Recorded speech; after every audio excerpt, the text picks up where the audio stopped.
은혜로운 찬양 하나님께서 기뻐 받으실 줄로 믿습니다. 할렐루야. 오늘도 주님의 전에 나온 우리 모든 예배자들 가운데 하나님이 주시는 복과 은혜가 넘쳐나기를 주님의 이름으로 축복합니다.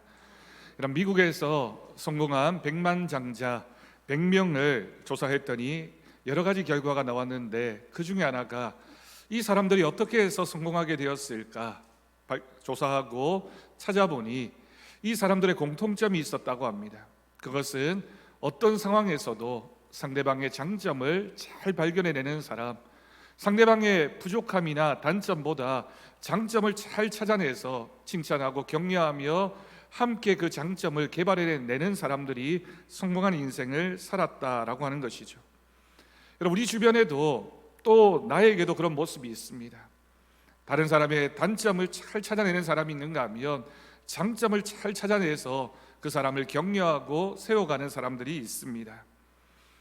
사소한 일로 형과 동생이 싸우게 되었습니다. 여러분, 형제가 있는 집안에 종종 이렇게 싸움이 벌어지게 되죠.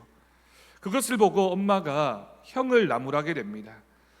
형과 동생이 있으면 아무래도 부모의 마음에는 형이 좀 더 양보하고 형이 좀 더 어른스러워야지 라는 생각이 있지 않겠습니까? 엄마의 행동을 나무라는 그 소리, 잔소리를 들은 형이 뒷산에 올라가서 동생을 미워하는 마음으로 화가 나서 소리를 지르게 됩니다. 나는 네가 미워, 나는 네가 미워, 큰 소리로 외쳤습니다. 그런데 앞산에서 똑같은 소리가 들려오는 겁니다. 나는 네가 미워, 나는 네가 미워. 아이는 깜짝 놀라서 황급히 집으로 돌아와서 엄마에게 말했습니다. 엄마, 저 산 너머에서 누군가가 자꾸만 나를 향해서 나는 네가 미워, 나는 네가 미워 라고 이야기한다. 그러자 엄마가 빙그레 웃으면서 아이에게 말합니다. 그럼 이번에는 산에 올라가서 한번 이렇게 말해보아라. 나는 너를 사랑한다, 나는 너를 사랑한다 외쳐보렴. 아이가 그 말을 듣고 다시 뒷산에 올라가서 목청껏 외칩니다. 나는 너를 사랑한다, 나는 너를 사랑한다 큰 소리로 외치니 저 산에서 자신에게 들려오는 소리가 나는 너를 사랑한다, 나는 너를 사랑한다 라는 소리를 듣게 되었습니다. 여러분, 이것이 바로 인생의 메아리입니다. 이런 메아리 현상은 산에서만 들을 수 있는 것이 아니라 우리의 인생에서도 우리는 종종 듣게 됩니다. 내가 상대방을 향해서 이렇게 얘기하면 그 말이 고스란히 나에게 돌아오게 되고, 내가 상대방을 어떻게 바라보느냐에 따라서 그 상대방도 동일한 모습으로 나를 바라보게 되고 나에게 동일한 소리를 들려주게 되는 것입니다. 내가 남을 미워하면 상대방도 나를 미워하게 되고, 내가 상대방을 사랑하고 존중하면 그 상대방도 나를 존중하고 사랑하게 되어져 있는 것이 인생의 메아리입니다. 그러니 여러분, 우리가 인생을 살아가면서 내가 상대방을 어떻게 바라보느냐, 타인을 어떻게 바라보느냐라고 하는 시각이 굉장히 중요합니다. 심리학에서는 이것을 가리켜서 타인의 이미지라고 부릅니다. 타인 이미지. 내가 상대방을 바라볼 때 그저 특별히 어떤 한 사람만 그렇게 바라보는 것이 아니라 일반적으로 보편적으로 내가 상대방들을 바라볼 때 어떤 자세를 취하느냐, 그것을 말하는 것이 타인 이미지입니다. 여러분, 인간에게는 크게 두 가지 이미지가 있다고 합니다. 내가 상대방을 바라보는 타인 이미지가 있고, 또 내가 나를 바라보는 자기 이미지가 있습니다. 먼저 타인 이미지를 생각해 봅니다. 내가 상대방을 긍정적인 눈으로 대하면 그 사람도 나를 호의적으로 대하게 되겠죠. 그러므로 우리가 타인을 바라볼 때, 다른 사람을 바라볼 때 타인 이미지를 긍정적으로 가지는 것이 굉장히 중요합니다. 여러분, 그렇다면 하나님께서는 당신의 자녀인 우리를 어떤 이미지로 대하실까요? 여러분, 우리가 우리 자신의 모습을 돌아볼 때 우리가 얼마나 허물이 많고 죄 많은 인생인지 모릅니다. 하나님도 그것을 너무나 잘 알고 계십니다. 아니, 누구보다 더 잘 알고 계시는 분이 우리 하나님이십니다. 그러니 죄인인 우리를 부정적인 이미지로 대하시는 것이 당연하겠죠. 하지만 하나님은 우리를 바라보실 때 당신의 자녀로 바라보십니다. 여러분, 부모가 자녀를 바라볼 때 단점도 있고 잘못한 것도 있지만 그 시각 속에는, 그 눈 속에는 사랑이 가득한 마음이 있기 때문에 단점보다는 장점을 더 바라보게 되는 것입니다. 여러분, 오늘 비유에 등장하는 둘째 아들, 우리는 이 둘째 아들을 가리켜서 탕자라고 부르게 됩니다. 탕자라고 하는 이름 속에는 방탕한 사람, 방탕한 아들이라고 하는 뜻이 담겨져 있습니다. 그래서 우리는 이 비유의 이야기를 탕자의 비유라고, 돌아온 탕자라고 하는 제목을 붙이기도 합니다. 여러분, 둘째 아들이 아버지를 향해서 함께 살기 싫었습니다. 아버지의 유산을 받아서 내가 다른 곳에서 살게 되면 더 자유롭게, 더 많이 누리면서 더 행복하게 살 수 있지 않을까를 생각하게 됩니다. 그래서 아버지의 유산 중에 자신에게 돌아올 몫을 먼저 달라고 요청하게 되었습니다. 본문 12절입니다. 그 둘째가 아버지에게 말하되 아버지여, 재산 중에서 내게 돌아올 분깃을 내게 주소서 하는지라 아버지가 그 살림을 각각 나누어 주었다라고 기록하고 있습니다. 여러분, 이 표현 속에는 사실 그 당시의 문화로는 아버지가 죽기만을 바라는 것이나 다름이 없습니다. 왜냐하면 유대인들은 그 아버지가 죽어야지만 그 유산과 그 재산이 아들들에게 상속되기 때문입니다. 이 말을 다르게 표현하면 이렇게 표현할 수도 있을 겁니다. 아버지, 내게 돌아올 몫을 주십시오. 아버지, 더 이상 내 삶을 간섭하지 마십시오. 아버지, 나는 당신이 죽었으면 좋겠습니다. 물론 그렇게 얘기하고 있진 않지만 이 아들의 말 속에는 그런 마음이 표현되어져 있는 겁니다. 그런데 여러분, 이 둘째 아들의 목소리에서 혹시 우리의 음성이 들리지는 않습니까? 우리가 하나님을 향해서 그렇게 이야기하지 않습니까? 하나님 아버지, 더 이상 내 삶에 간섭하지 마십시오. 하나님 아버지, 제어를 그냥 제발 좀 내버려 두십시오. 구속받고 싶지 않습니다. 내 방식대로 살고 싶습니다. 왜 신앙생활 하는 것이 이렇게 불편하고 어렵습니까? 내가 마음껏 자유롭게 살고 싶은데, 내가 하고 싶은 것 하면서 살고 싶은데 왜 내가 하나님을 믿는 것 때문에 이렇게 많이 제약받고 방해받아야 됩니까? 하나님을 외면하고 살아가는 사람들의 모습 가운데 바로 아버지를 떠나버린 이 둘째 아들의 그 마음이 담겨져 있다라고 볼 수 있습니다. 구속받고 싶지 않고 그러고 자유롭게 살게 해달라라고 하는 것입니다.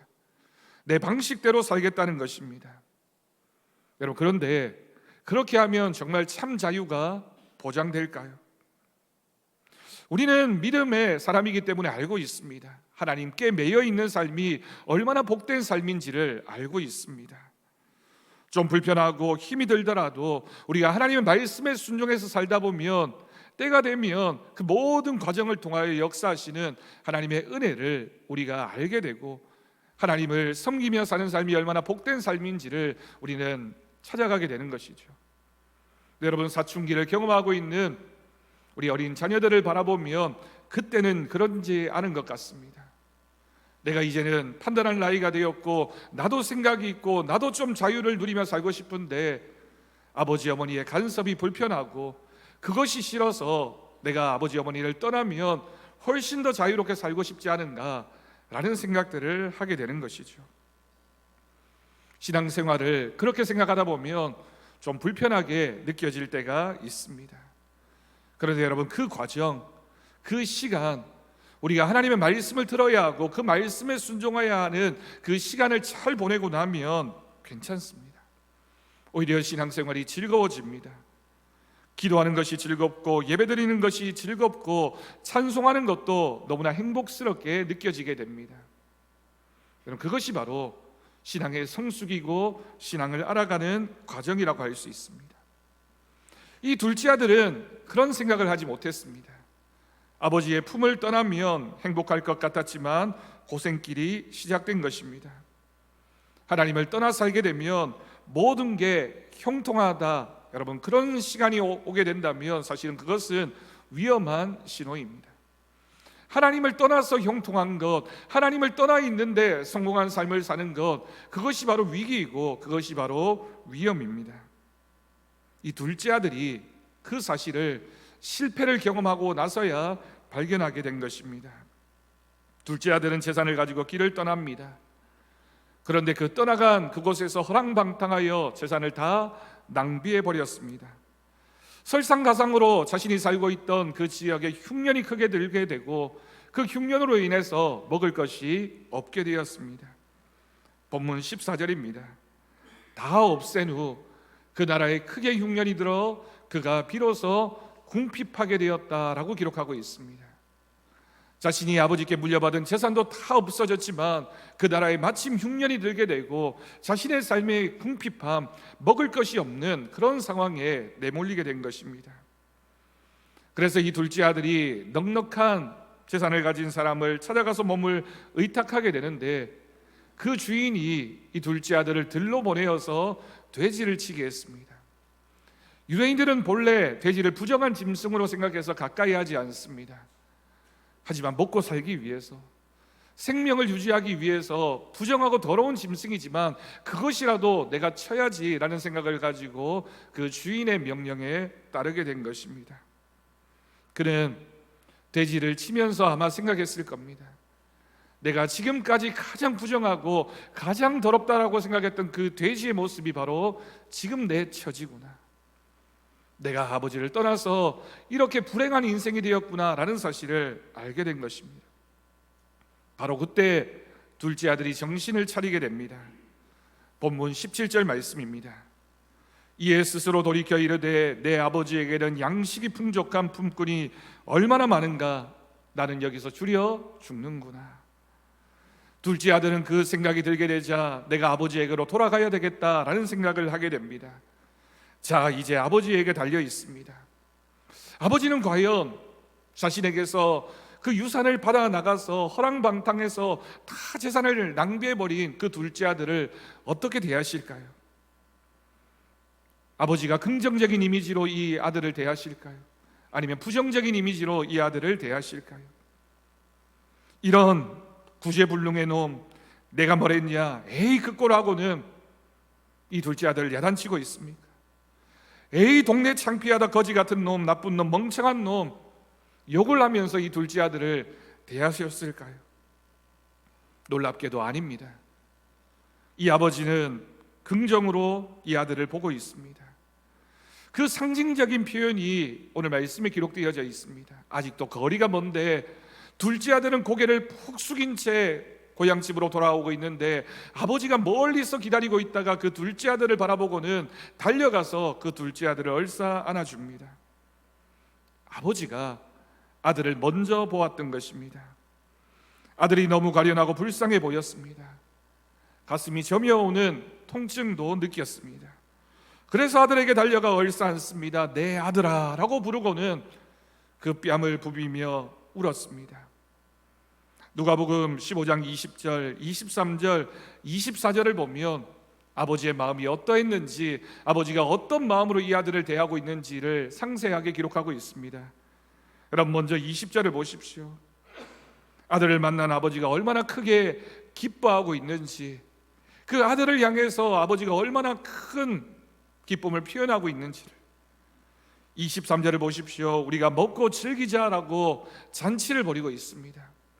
그리고 이어지는 24절에서는 그들 모두가 즐거워했다라고 기록하는 이야기로 끝이 나고 있습니다. 여러분, 이 비유에서 아버지 하나님께서 우리들을 바라보는 시각은 어떠합니까? 허물 많은 아들이지만 그 아들을 바라보실 때 너무나도 따스한 눈빛은 한없이 용서하는, 모든 것을 용서하고 받아주는 사랑의 눈길로 이 아들을 바라보고 있는 것입니다. 이런 이 장면을 그린 많은 화가들이 있는데 그 중에 대표적인 화가가 바로 렘브란트라고 하는 화가입니다. 아마 여러분 이 사진, 이 그림 많이 보셨을 겁니다. 탕자의 귀향이라고 하는 제목이 붙여 있습니다. 이 그림이 참 많은 이야기를 들려주고 있는데 핵심은 하나입니다. 지금 이 둘째 아들, 거지꼴이 되어서 돌아온 이 둘째 아들을 얼싸안고 있는 아버지의 눈입니다. 이 아버지가 아들을 바라보고 있는데 그 아들을 바라보고 있는 아버지의 눈이 감겨 있습니다. 실패한 아들, 죄 많은 아들, 그냥 바라보고 있으면 화가 날 수밖에 없는 아들이지만 이 아버지 하나님은 이 둘째 아들을 내가 눈을 감겠다, 나는 너의 죄를 보지 않겠다, 내 허물을 내가 이미 다 용서했다 라는 마음을 담아서 이 화가는 아버지의 눈을 감긴 그 모습으로 그렸던 것입니다. 얼마나 긍정적으로 바라보고 있는지, 얼마나 사랑하는 마음으로 바라보고 있는지 우리는 이 장면에서 하나님 아버지의 모습을 볼 수 있습니다. 여러분, 이것이 바로 타인 이미지 속에 담겨져 있는 하나님의 모습입니다. 타인 이미지는 내가 상대방을 바라보는 시각입니다. 그런데 두 번째 이미지가 있습니다. 내가 나 자신을 바라보는 자기 이미지입니다.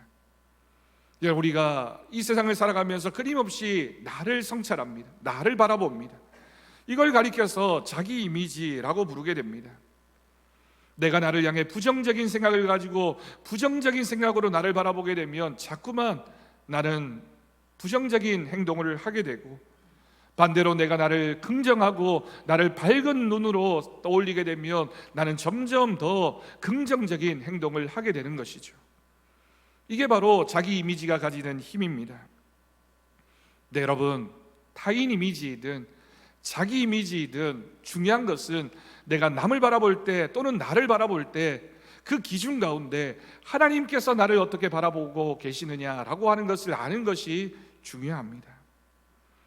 하나님이 나를 어떻게 보시는가를 알게 된다면 내가 남을 바라볼 때도 또 나를 바라볼 때도 그 이미지를 정립하는 데 많은 도움이 되는 것이죠.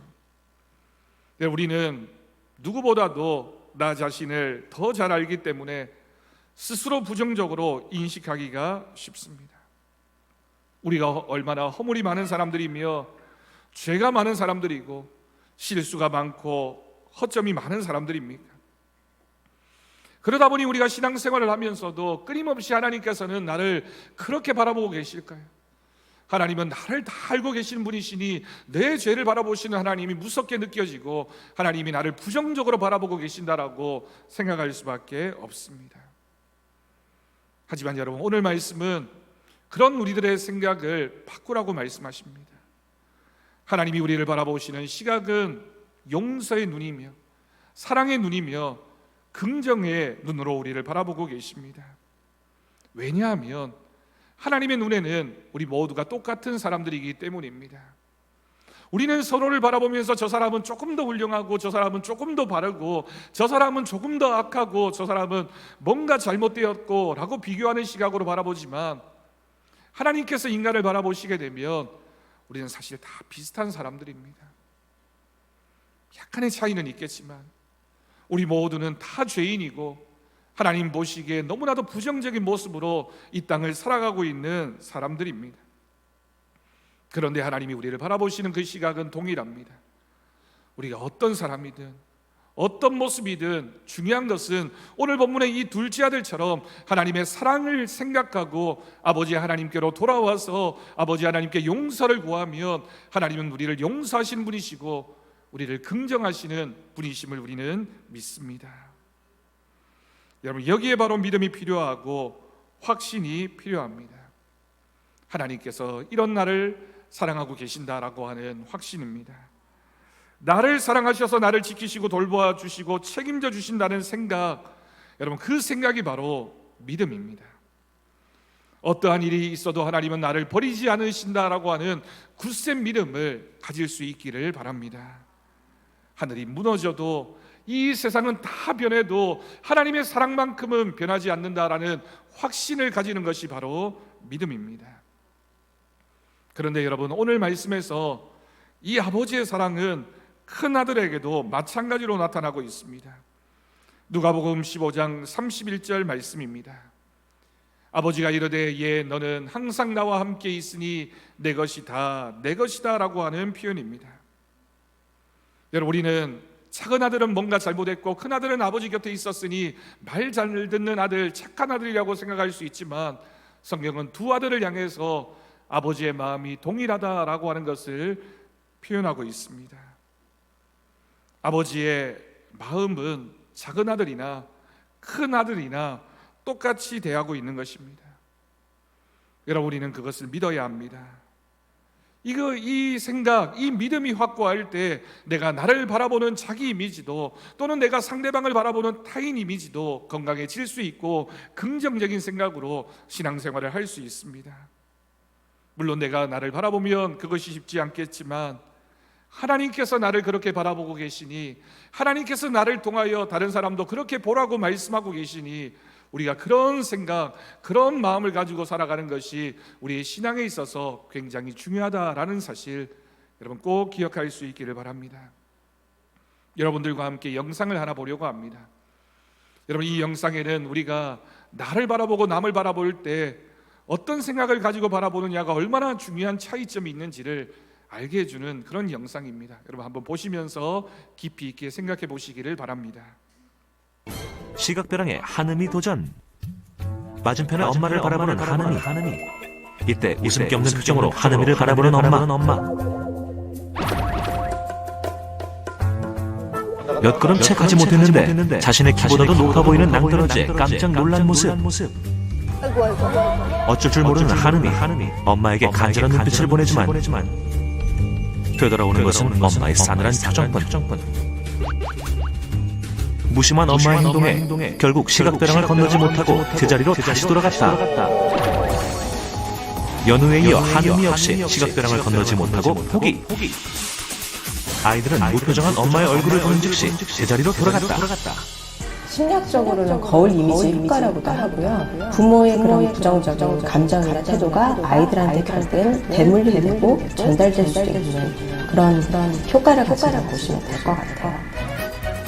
그렇다면 반대로 엄마가 편안하게 웃는 표정을 짓는다면 아이들은 어떨까? 조금 전 실험과는 달리 한박 웃음을 짓고 있는 엄마. 엄마의 행복한 미소를 보자 덩달아 기분이 좋아진 연우. 그러나 이때 연우의 눈앞에 보인 것은 시각벼랑을 건너기 전 물끄러미 엄마의 얼굴을 바라보는데 엄마의 환한 표정을 확인하자마자 거침없이 앞으로 돌진하는 연우. 미소 짓고 있는 엄마를 보자 한 채의 망설임도 없이 그대로 직진. 엄마의 웃음력에 무서웠던 시각벼랑을 용감하게 통과. 엄마의 표정 변화로 확실하게 알 수 있었던 연우의 달라진 반응.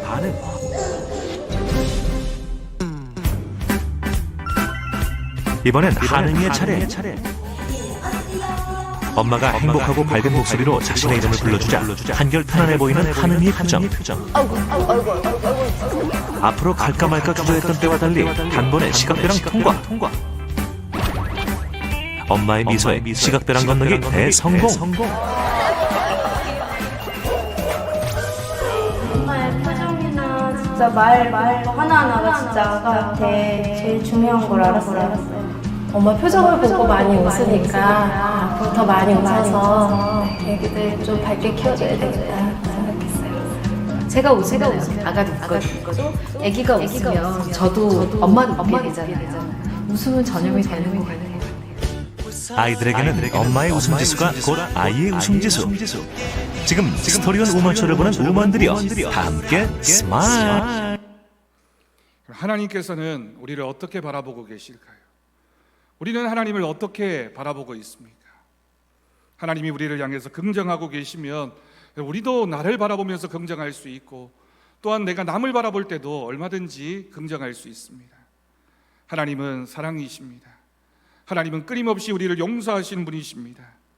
그러니 내가 하나님의 나를 바라보고 계시는 그 시각으로 나를 바라보기 시작하고 또한 우리의 이웃을 바라보기 시작하면 얼마든지 우리는 믿음으로 이 땅 가운데 살아가게 되는 것입니다. 이것이 바로 하나님의 긍정입니다. 하나님이 우리를 향해서 긍정하고 계심을 믿고 우리가 2025년 1월을 지나 이제 2월을 시작했습니다. 우리가 한 해를 살아가는 동안 우리도 둘째 아들처럼 때로는 실수하고 실패하고 넘어질 때가 있겠죠. 그러나 그 순간에도 우리가 잊지 말아야 할 것은 하나님은 끊임없이 우리를 지키시고 보호하시는 분이시며 우리와 함께 하신 분이시기 때문에 우리가 믿음의 용기를 내어서 하나님 손을 의지하고 하나님의 눈을 의지하면서 믿음으로 살아가는 자에게 하나님이 함께 하시는 은혜와 복이 있을 줄로 믿습니다. 긍정의 하나님, 긍정으로 나를 바라보고 계시는 하나님 앞에서 믿음으로 고백하면서 우리가 올 한 해도 하나님 앞에서 행복하고 은혜로운 삶을 살아가는 우리 더사랑교회 모든 성도들이 되기를 주님의 이름으로 간절히 축원합니다. 기도하겠습니다. 하나님 아버지 감사합니다. 하나님, 우리의 삶에 하나님이 함께하고 계심을 믿습니다. 하나님의 긍정을 믿게 하시고 하나님이 우리를 향해 긍정하시니 나도 나를 바라보면서 또한 우리의 이웃을 바라보면서 긍정적으로 생각하고 또한 우리가 서로의 장점을 발견하며 믿음으로 살아가는 가정과 교회와 이 나라가 되게 하여 주옵소서. 불평과 원망과 걱정과 염려 대신에 하나님을 바라보게 하시고 기도하게 하시며 하나님의 뜻을 이루어가는 거룩한 열심이 우리 가운데 나타나게 하여 주옵소서. 사랑하는 우리 주 예수님의 이름으로 기도드립니다. 아멘. 우리 감사 찬송 275장 함께 찬양하겠습니다.